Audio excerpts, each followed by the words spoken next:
के एक बुजुर्ग की है। कैलाश अपने बेटे अमित और बहू संगीता और पोते राम के साथ रहते हैं। कैलाश की पत्नी यशोदा कई साल पहले ही कैलाश को छोड़ इस दुनिया से चली गई थी। बापूजी, ये लो पैसे और बाजार से सब्जी ले आओ। कैलाश पैसे लेकर सब्जी खरीदने चला जाता है। वहां उसको उसका दोस्त मिलता है जो पैसों के कारण काफी परेशान था। कैलाश सब्जी के सारे पैसे अपने दोस्त को देकर खाली हाथ घर चला आता है। क्या हुआ, सब्जी नहीं लाए क्या? कैलाश संगीता को पूरी बात बता देता है और संगीता गुस्से में अपने कमरे में चली जाती है। रात को अमित ऑफिस से घर आता है और सब जब खाने के लिए बैठे थे तो अमित बोला, अरे, ये क्या संगीता, आज खाने में सिर्फ दाल ही बनाई, सब्जी नहीं बनाई? मुझसे क्या पूछते हो, अपने बाबा से पूछो। मैंने इन्हें पैसे दिए थे कि सब्जी लाओ, पर यह नवाब साहब वहां पैसे अपने किसी दोस्त को दान में देकर आ गए। हाँ। ऐसा क्यों करते हैं बाबा आप?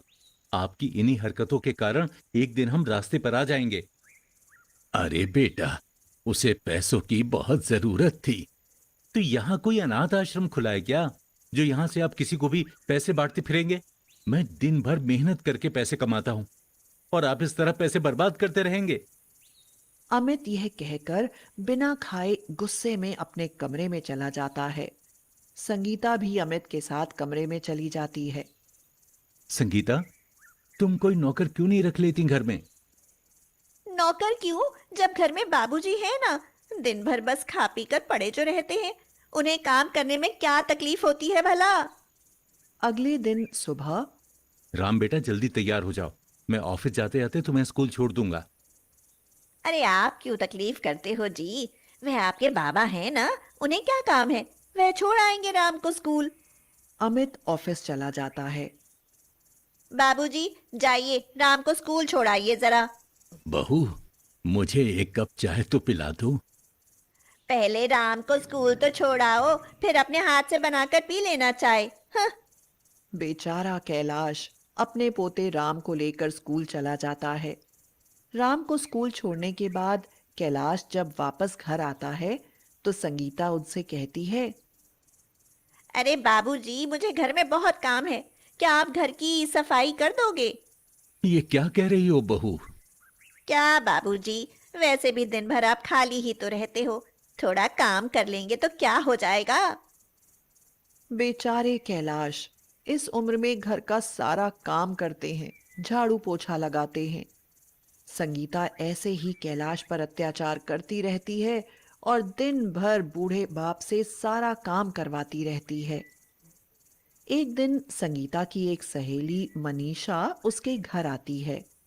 अरे मनीषा, कैसी हो? मैं तो बहुत अच्छी हूँ। अरे, क्या तुम कहीं जा रही हो? हाँ, आज शाम को मैं अमित के साथ फिल्म देखने जा रही हूँ। अरे, तुम्हारे ससुर के होते हुए बाहर फिल्म देखने जाती हो? तुम्हारे ससुर कुछ कहते नहीं क्या तुमको? अरे, उनकी क्या मजाल कि वे हमें कुछ कहें। उनकी वजह से क्या हम अपनी खुशियां कुर्बान कर दें?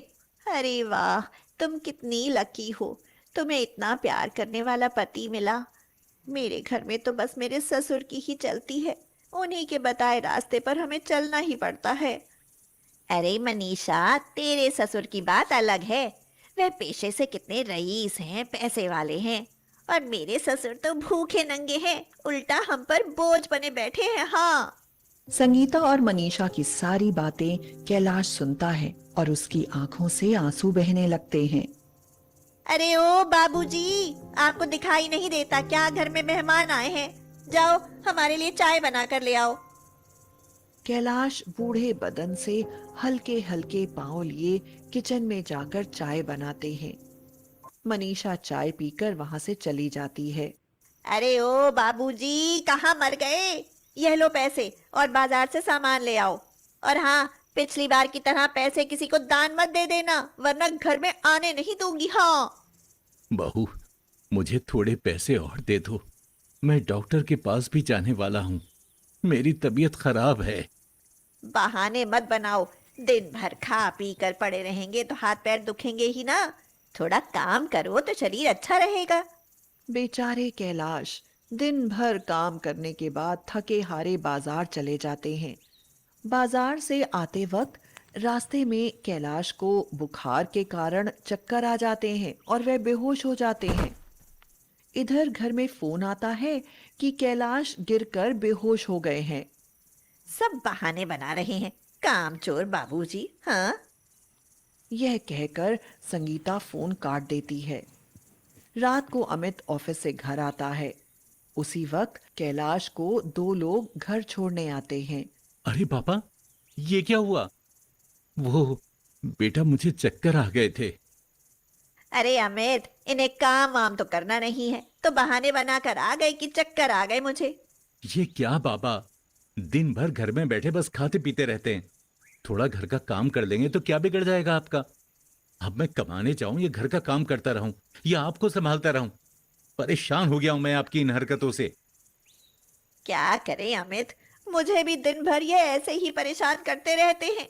कहीं चले भी नहीं जाते कि जान छूटे इनसे मेरी।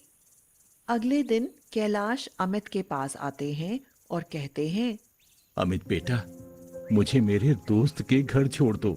वो अकेला रहता है। अब मैं उसी के साथ हमेशा के लिए रहने चला जाता हूँ। अरे बाबा, ये क्या कह रहे हैं आप? हाँ बेटा अमित, मुझे लग रहा है कि अब मेरे कारण घर में बहुत परेशानी हो रही है। अच्छा होगा मैं यहां से कहीं चला जाऊं। ठीक है बाबा, जब आपने जाने का ठान ही लिया है तो मैं रोकने वाला कौन होता हूं। वैसे भी वहां आप खुश रहेंगे और हम आपके बिना यहाँ। अच्छा हुआ बेटा तुम्हारी माँ इस दुनिया में नहीं है, वरना इस बूढ़े शरीर से कैसे मैं उसका बोझ उठा पाता। अमित कैलाश को लेकर कैलाश के दोस्त के घर आता है। अब ठीक है अंकल, अब मैं चलता हूँ। बेटा अमित, एक मिनट रुको। देखो, तुम जो कर रहे हो ये बहुत गलत है। वो तुम्हारे पिता हैं, तो क्या करूं अंकल? उनकी हरकतों से मैं परेशान हो गया हूं और वो खुद ही यहां आए हैं। मैं तो उन्हें मना कर रहा था। बेटा अमित, तुम्हें पता है तुम कैलाश की अपनी औलाद नहीं हो, बल्कि उसकी सौतेली औलाद हो। ये क्या कह रहे हैं अंकल? हाँ बेटा, एक दिन की बात है, हम रास्ते से जा रहे थे। तभी रास्ते में हमने एक छोटे बच्चे को भीख मांगते हुए देखा। कैलाश ने उसे गोद ले लिया, उसकी परवरिश की, उसे पढ़ाया लिखाया और बड़ा आदमी बनाया। और वो बड़ा आदमी तुम हो बेटा। अमित यह सुनकर शौक में आ जाता है और उसे बहुत रोना आता है।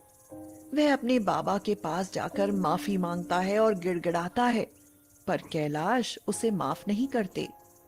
अमित वापस अपने घर रोते रोते आता है। क्या हुआ जी, क्यों रो रहे हो? अमित संगीता को सारी बात बताता है।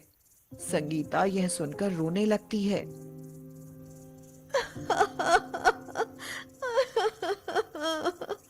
मैंने बाबूजी पर बहुत जुल्म किए जी। भगवान भी मुझे कभी माफ नहीं करेगा। दोनों दौड़ते दौड़ते अपने बाबा के पास जाते हैं और कैलाश के पैर पकड़कर माफी मांगते हैं। बाबा, मुझे माफ कर दीजिए।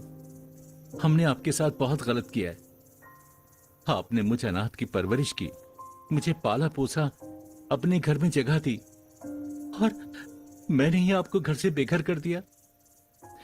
मैं बहुत बुरा हूं बाबा, प्लीज मुझे माफ कर दो। अगर आपने मुझे माफ नहीं किया तो मैं अपने आप को खत्म कर दूंगा बाबूजी।